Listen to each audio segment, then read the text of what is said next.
to drive up in an effort to try to create economic issues for the United States, which is probably Iran's best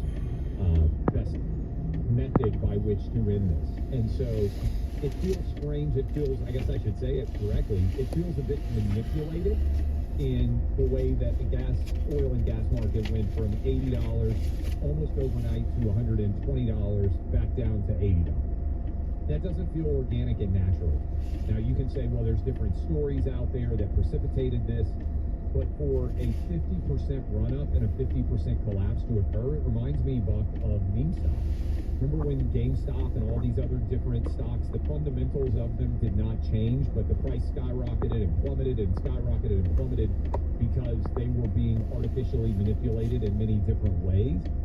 Oil and gas, it feels to me like that's what happened in the last 24 hours. It's not normal to see a 50% increase and a 50% collapse in the space of 24 hours. It just doesn't happen.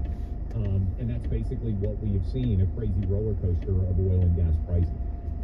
Like I said, it's people speculating around this and placing financial bets, and that moving the market much more than anything else. So it's not reflective necessarily at all of a true and sustained supply shock or anything like that. So I think that's important. Do you want to do so much autonomous vehicles? I love autonomous vehicles. Every time I talk about autonomous vehicles, people send mean messages to me, but I'm sorry, I'm living in the future and you guys are living in the past. And if radio shows had existed back in the days of cars starting to surpass carriages, some of you out there would have been reaching out and saying, the horseless carriage is never going to be a thing, Clay. I'd rather rely on my horse and buggy. I know what my whip in my hand is going to do to a horse. I have no idea what a steering wheel might do. Do you think that women are ever going to be able to drive cars? They go way too fast for women. All of these arguments would have been cast at me in like 1906 when I would have said, hey, I think this car is going to be a big deal. And now you guys living in this current age are basically the equivalent of horseless carriage detractors. And I'm living in the future. He's basically saying that you non-autonomous vehicle people are like the Colt 1911 fans of the gun community, stuck in 100 years ago and don't want to change with the times and the technology. I don't know what to say. I just, it's fine if you want to, some people like to dress up and do like Revolutionary era cosplay. They're muskets. You can have your Colt 1911 and your musket. That's fine. I'm an American. I believe that you have this choice. I just personally think that we've been on the musket like we. But I can definitely sit here and say this is predatory. It just straight up is. This is obviously for people who don't have a good grip on their finances, and you're like, well, I can fix.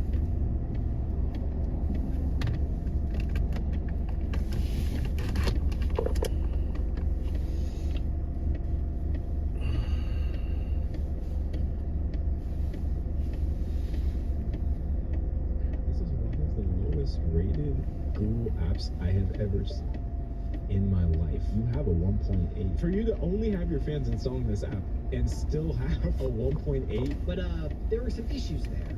One, the YouTube space hates lawsuits. It is almost impossible for a creator to announce their intention to sue another without heaps of backlash. Caleb Hammer threatening to sue D'Angelo Wallace is like the most cowardly baby boy move. This is how content creators police themselves. Somebody says or does something crazy, a bunch of content creators throw jabs at them. That original content creator is free to defend themselves. Second, we start getting the law involved.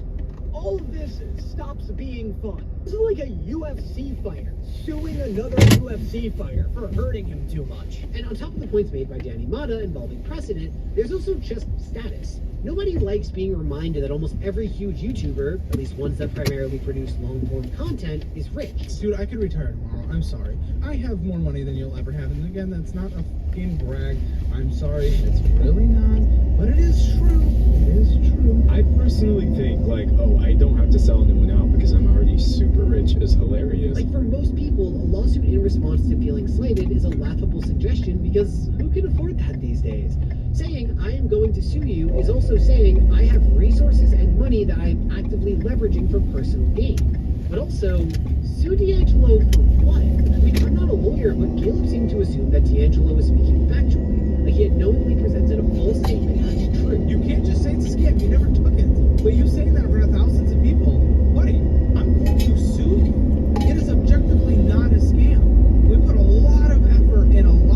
research and worked with a lot of experts on those.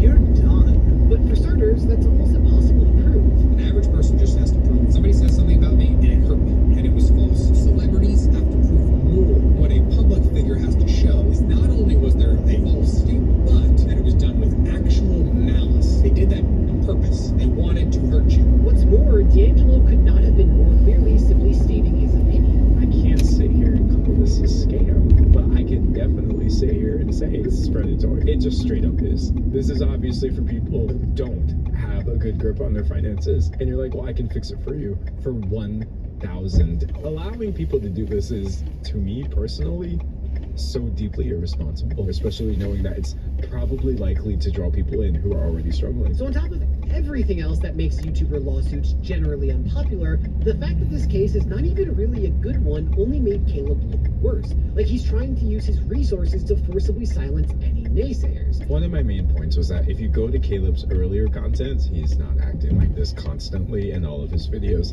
It's forced. And Caleb says, my assertion that he's faking a personality for views is worth suing over. Tyler, in